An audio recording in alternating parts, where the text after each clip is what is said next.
Okay, so why don't you talk about your Sapito experience? Okay. The experience itself. Well, I don't remember much of it. Okay. There's very little that I do remember. Honestly, I remember when I took the puff of smoke or whatever stuff. It burned really badly, and I remember I could hear Jan next to me saying, you know, just keep it in. He's like, you're doing really good.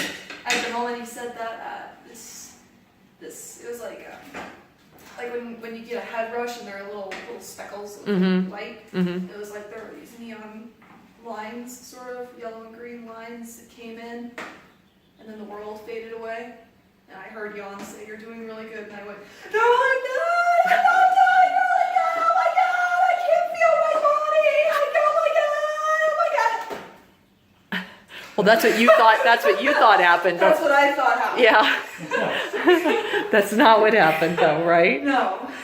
But so you lost contact, and I mean, if your experience was that you weren't there anymore. It was like I wasn't there. And after I woke up and I had some time to actually think about it, I was able to put some words to what actually went on, which it was like nothingness, but there was this intense, deep vibration in this darkness, sort of.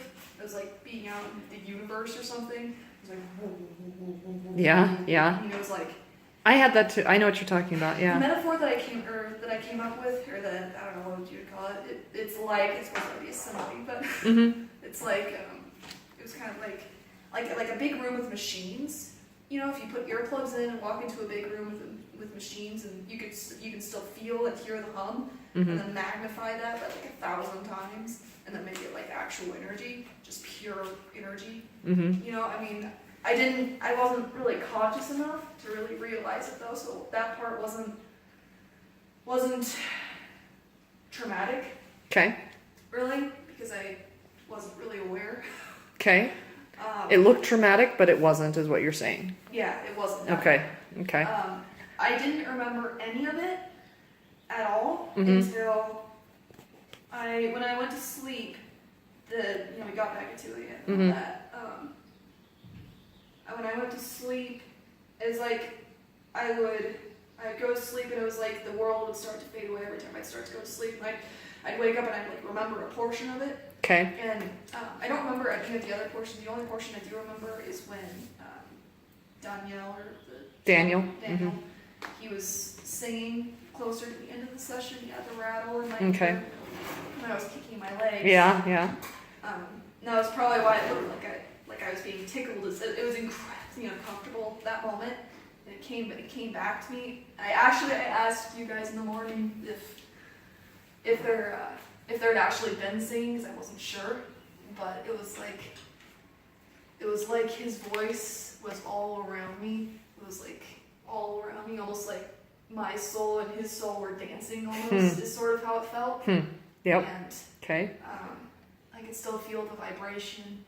And it was almost like everybody in the room had surrounded me in a circle. Like I heard a woman's voice singing, and it was like they were all chanting the same thing, sort of. It was like really uncomfortable and incredibly comfortable at the same time, because it was just like pure love is how it felt. And it was intense. I feel shaky today. For some reason I felt shaky. Day 5. That's 5 days afterwards that you're feeling shaky and still having some night terrors. Well, where you go to sleep and it's like you kind of re-experience the Sapito stuff, right? It's different every night. It's different every night. I've journaled about it a little last night, so I don't forget. So what kind of insights have you gotten from the experience, though? From those, like the aftershocks and the experience itself? Well, like I said, it's been different every night. I mean, like last night, I think I was actually feeling some external energy in my room. I don't think it was my energy. Because like as I went to sleep, I felt it was like a car had driven up outside. There wasn't a car, just for the record. It was like a car had driven up outside, and it was like I could feel this blue energy. I don't know. Okay. What that was.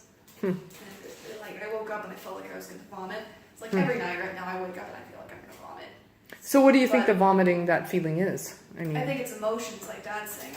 The first 2 days I had this extreme anxiety, but it wasn't like that kind of anxiety that you get when it's like when you feel stressed about something or something. It just was like anxiety, just emotion. I think lots of feelings that are kind of have been freed a little bit, and like I feel a lot differently towards Dad and you in a positive way. You know, like the other night I came out and I just struck up a conversation with him. I haven't done that in years. Where I come out, we make things together and we talk.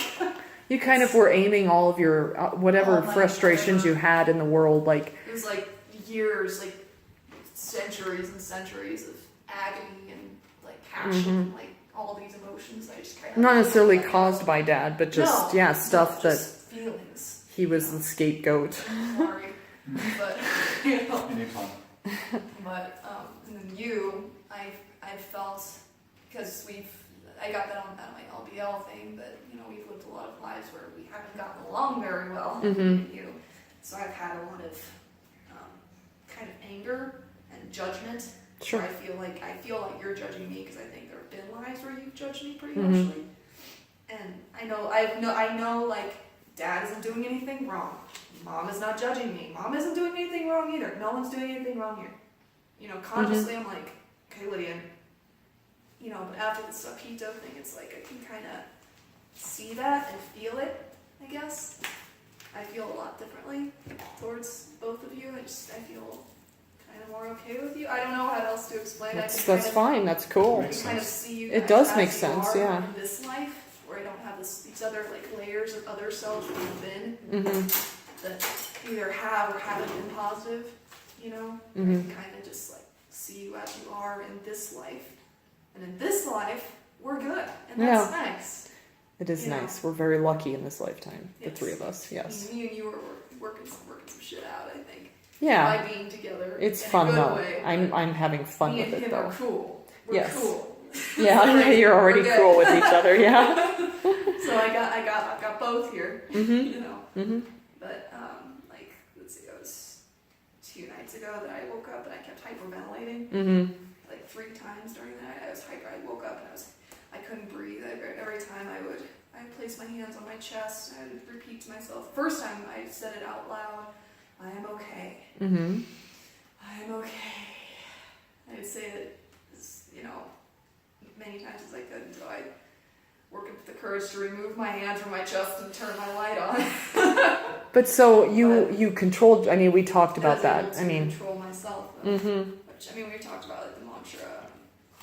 You know, I can't control myself. I couldn't fit that all into one out breath that lasted like that. So you just said to yourself, "I'm okay," but it worked. It worked. But it was like this one time I saw like a man standing beside my bed, and he was the frog.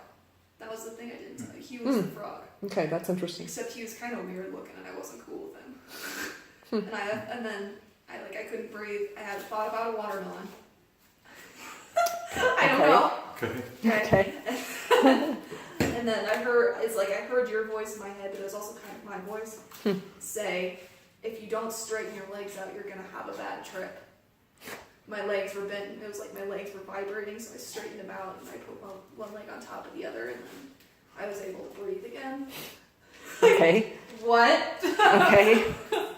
And then let's see, it was the second night after the Sapito thing where I turned into a line. A line.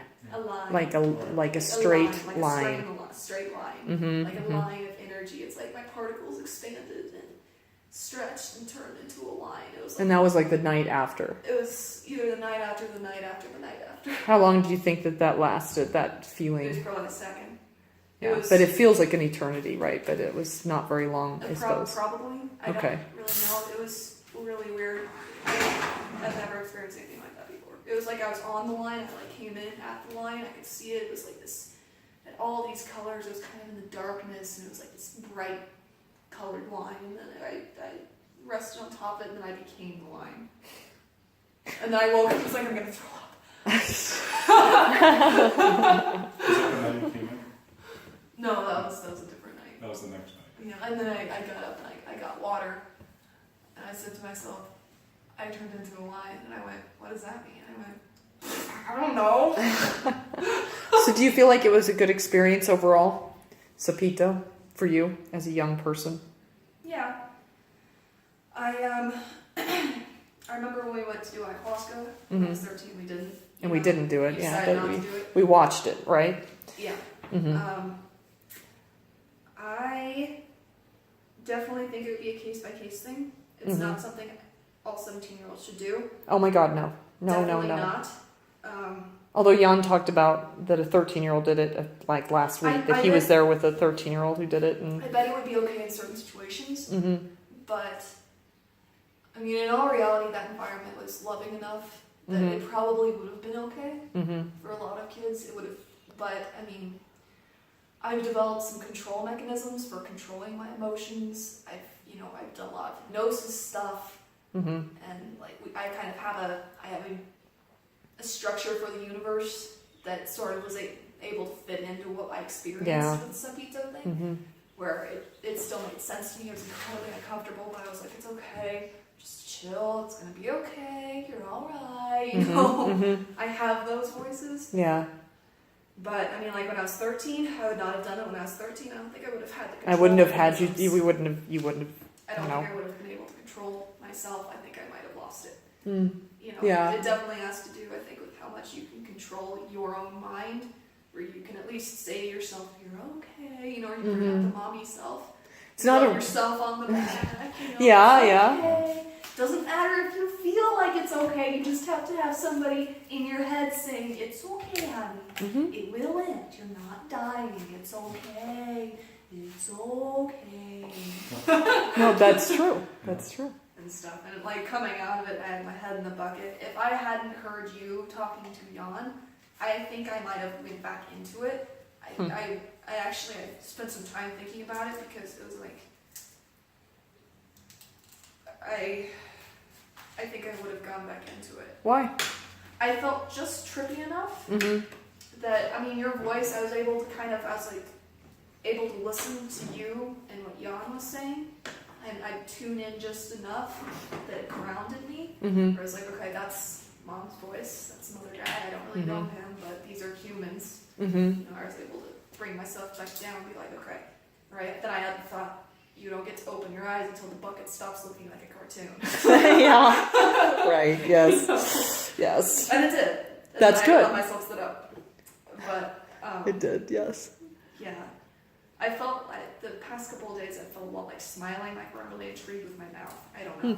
Smiling's okay. That's good. That's good. In So- my hands, my mouth and my hands. Vomiting, though. I mean, you were really scared of vomiting before the experience. So, like, how did was vomiting? Because you didn't technically puke, but like, had you puked because, I mean, was it like the way you thought it was going to feel, where you're gonna you had food poisoning, like that kind of puking, or was it different than that?